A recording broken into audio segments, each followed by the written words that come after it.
O caso dos irmãos Naves, uma mancha na justiça brasileira. O ano era 1937. Getúlio Vargas acabava de instaurar o Estado Novo, lançando uma sombra de medo e opressão sobre o Brasil. Em meio a esse período turbulento, um crime chocou a pequena cidade de Araguari, Minas Gerais, gravando para sempre os nomes de 5 irmãos, Joaquim, Sebastião, Francisco, José e Luiz Naves, nos anais da história jurídica brasileira. Acusados de assassinar um cobrador de impostos local, os irmãos Naves se tornariam vítimas de um dos erros judiciais mais flagrantes que o país já testemunhou.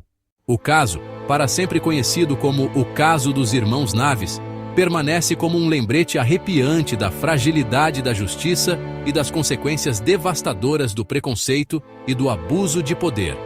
A vítima, Benedito Pereira Caetano, era um cobrador de impostos conhecido por sua postura intransigente.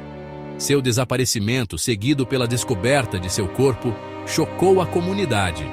Os irmãos Naves, já mal vistos por alguns devido à sua relativa prosperidade como agricultores, rapidamente se tornaram bodes expiatórios.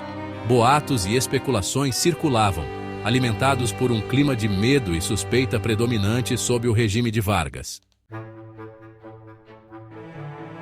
A investigação sobre a morte de Caetano foi apressada e inadequada. A polícia, pressionada para produzir resultados, focou sua atenção nos irmãos Naves, ignorando outras pistas e fabricando evidências. Os irmãos foram submetidos a torturas brutais, coagidos a confessar um crime que não cometeram. Seus apelos de inocência caíram em ouvidos surdos, abafados por uma onda de histeria pública e um sistema de justiça mal equipado para resistir às pressões políticas da época. O julgamento em si foi uma farsa. As confissões coagidas, extraídas sob coação, formaram a base da acusação. Testemunhas de defesa foram intimidadas e seus depoimentos desconsiderados. A assistência jurídica prestada aos irmãos foi lamentavelmente inadequada, incapaz de oferecer uma defesa crível contra a avassaladora onda de preconceito e culpa pré-determinada. Os irmãos Naves foram considerados culpados. Suas sentenças variaram de 16 a 30 anos, um preço alto a pagar por um crime que não cometeram. Apesar da injustiça, eles nunca perderam a esperança. De suas celas, continuaram a proclamar sua inocência, suas vozes amplificadas por familiares que se recusaram a deixar o caso ser esquecido. Anos se transformaram em décadas. Os irmãos suportaram as duras realidades da vida na prisão, com seus espíritos intactos.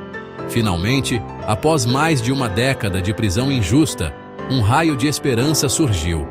Um advogado, Astolfo Drummond de Andrade, assumiu o caso, movido por um profundo senso de justiça e pela crença em sua inocência. Os esforços incansáveis de Drummond de Andrade, juntamente com o crescente apoio público, forçaram um reexame do caso. A verdade, suprimida por tanto tempo, finalmente veio à tona. Os verdadeiros culpados foram presos, seus motivos e métodos expostos.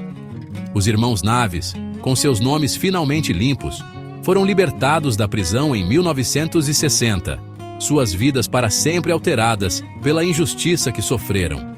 O caso dos irmãos Naves causou impacto no sistema jurídico brasileiro, expôs as falhas dentro do sistema de justiça e destacou a necessidade urgente de reforma. O caso se tornou um poderoso símbolo da importância do devido processo legal, da presunção de inocência e do direito a um julgamento justo. Serviu como um alerta sobre os perigos do abuso de poder, ressaltando a necessidade de um judiciário forte e independente. O legado dos irmãos Naves continua vivo. Sua história, um testemunho de resiliência e do espírito indomável daqueles que lutam por justiça, continua a ser contada e recontada, garantindo que as lições aprendidas com sua experiência continuem a ecoar nos tribunais e além.